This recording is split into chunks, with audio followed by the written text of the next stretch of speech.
Hi guys! Welcome back to our channel. If you're new here, please consider subscribing if you enjoyed this video. For today, we're going to cook sweet and salty shrimp. This dish is good for 2 to 3 persons.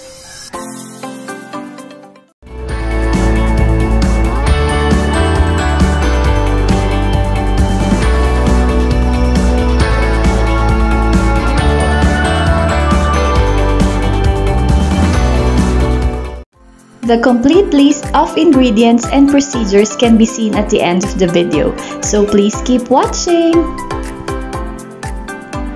Put the shrimp in the pot. Add the water, heat the pot and cook in medium heat.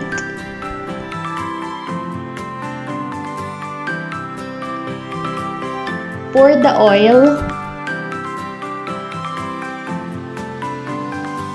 Add the salt.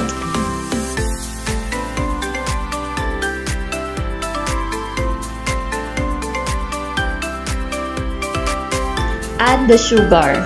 The amount of salt and sugar vary depending on your taste preference, so adjust accordingly. We will just use sugar and salt as flavor enhancers. Cover and let's wait for it to boil.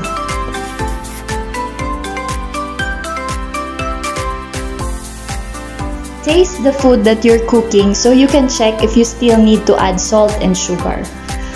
The shrimp is already boiling. Cover and simmer for 10 minutes.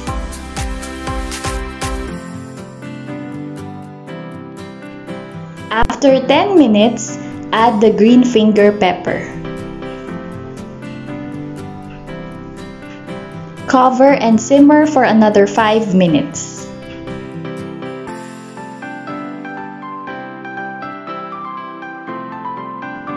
And then we're done!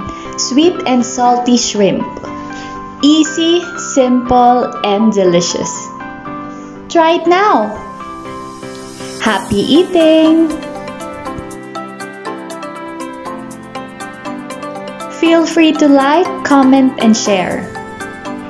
Thank you for watching and see you in our next videos!